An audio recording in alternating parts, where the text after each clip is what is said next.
And we're back. Now, how about a new segment for the 10th episode?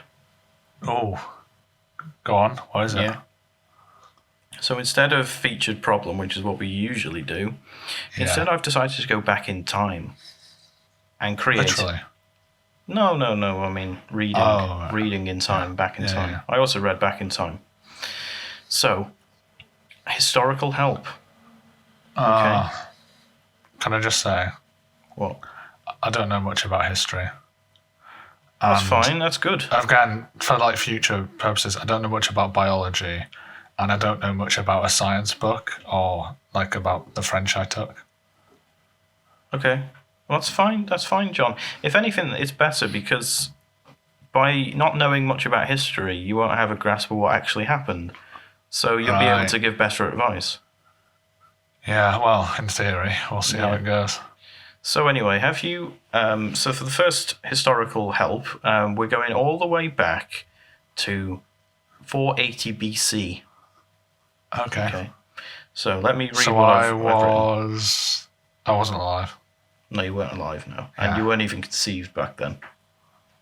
No one had ever heard of John Mango in 480 BC. Yeah. Okay, so let me read my little spiel about it, okay? On either the 21st or 23rd of July, or the 20th of August, or the 8th or the 10th of September 480 BC, the great Spartan king Leonidas met the immortal army of Xerxes, the Persian king. It was the third day, and whilst guarding the Greek camp, some warriors noticed a group of rustling trees slowly moving towards them. Did the Persians create moving plants? One soldier asked. Suddenly, the trees and shrubs stand up, revealing themselves to be a flanking Persian squadron, arrows at the ready. Bloody hell, help! Another Spartan cried. Leonidas heard the call, but what would he do next to solve this problem? And that's where we fly back 2,500 years into the future to now. Well, we've got to help Leonidas. What would he do? I'll say this one's easy. Kill the Persians. Kill the Persians? Yeah, but how's he going to do that? Oh, I didn't know you wanted detail. Yeah, well, that's the thing, is that you can say a very simple thing like kill the Persians, but what about if they kill you first? How many does this Leonard bloke have? Leonidas? Yeah. He has 300. Nice round number. Yeah. How many does the other guy have? He has about... Let me just check. 70,000. Oh, you've given me a hard one then to start off with. Yeah. Right. What sort of...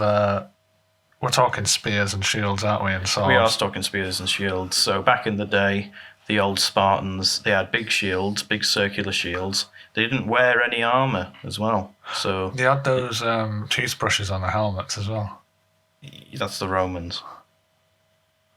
Oh, I thought the Spartans had big brushes on their helmets. I don't think so. I'll have to check, but I don't think they had as big a brushes as the Romans. Okay, that plan's not going to work then. Okay. I'd love to hear what that plan was. Okay, let's imagine the Spartans did have toothbrush helmets. What would you do? You could use it to brush up dust into the attackers' faces, first of all. So what, they get down on all fours and then just sort of... No. While they're running at you with the swords, you'd take your helmet off and you'd use the brush to brush up the dust at them.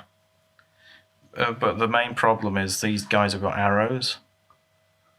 Yeah. So how would the dust help them in that case? Because the arrows would just, split the dust. Yeah. Right. New plan. Okay. Yeah. Arrows are coming in, aren't they? They are, yeah. Or they're about to. I don't know if anyone's ever done this. Okay, well, let's go. You should make a tight ball of men and put all your shields up. As like a big sort of football? Yeah, like a football. Yeah. So what people get on top of each other and they make a big sphere. Yeah, like a And perfect sphere with the they just shields. roll over and over Yes. and over, like a bowling ball. Roll. Yeah. That's Obviously, interesting. I've not thought about that. take some like travel sickness pills first, because you'd get dizzy, wouldn't you? I'm sure Leonidas has got loads of them in his medical pouch. Yeah. Well, you would obviously if you whatever general.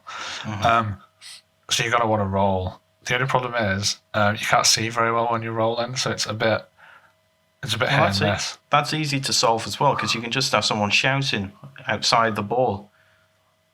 You know how someone running along behind it. Yeah, someone could be like, right, lads, move forward. No, whoa, stop there. Right, move it a little bit left, a little bit right. And they could like give them a little tap on the shield when they're like close to something, like with a reversing car. Yeah. It can be like one of those, I can't remember what they're called, the fellas in the rowing boats. The shouty people in the rowing boats. The coxswain. The cock, yeah, him. Yeah. So, yeah, you can be like that. And also, they've got spears as well. They can just stick them out and stuff like that. So if the ball needed to jump, they could just all stick their spears out in the ground and it could like fly up. Like a big pinball. Yeah, pretty much. So they can call it the pinball maneuver. They could do. But the thing is, that's defense sorted, but you're not really getting rid of the attackers there, are you? You're kind of just delaying the inevitable. Yeah. Maybe with all these arrows coming at you. Have you ever heard of the Trojan horse? No. So in a battle, like ages ago, a fella, right, they built a big horse, right? Okay. Yeah, and he stuck loads of people in it. And then he said to one of the kings, right, he's like, look, I've got a big present for you. It's a big horse. And then clever. They basically... So then he took the present and they went, thanks for the present, and they were friends because he gave them out. Yeah, and then, like, later on, after all that was done, all the people in the horse, like, got out of its bum and started killing everyone. So what they could do for an attack is they could make a big ball, and it could like go through all of the Persians, and then Leonidas can go, oi, Xerxes, got a present for you. It's a big ball. Oh, and he goes, whoa, this big shiny ball of shields. Yeah, you could be like, how'd you do that, mate? That looks like a really good peace offering. And he'd be like, yeah. And then he can go like, psych. It is. Don't look inside. Bye. Yeah, you can like psych, and then the ball falls apart, and then all the fellas can come out with their oily chests and beat everyone down with their big sticks. Because they were quite oily. Yeah. So you do know a bit about Thermopylae then? I just know there was a lot of oiled blokes then. So you say there's 300 of him and 70,000 of Xerxes' troops. Yeah. Each man would have to kill 233, or 234 men each. That's easy. Yeah, I'd have thought so too. Yeah. So, do you think I've solved that one, or how? Well, what I'll do is, because it's a historical help, right? There's an actual answer to this. So what I'll do next week is this is real? Yeah, this is real, yeah. Oh, right. Yeah. So what I'll do is I will look up what happened in the battle, and then I can tell you how close you were at getting the right answer. Okay, yeah. Or getting the answer. Maybe it was the wrong answer in Leonidas' case, what he actually did, but I'll be able to tell you like what actually happened, and you'll be able to go, I didn't think of that, or he should have done this. Oh, well, I look forward to that then. And I think, to be honest, with our answer of making the big shield ball, you'll go, ooh, I should have done that.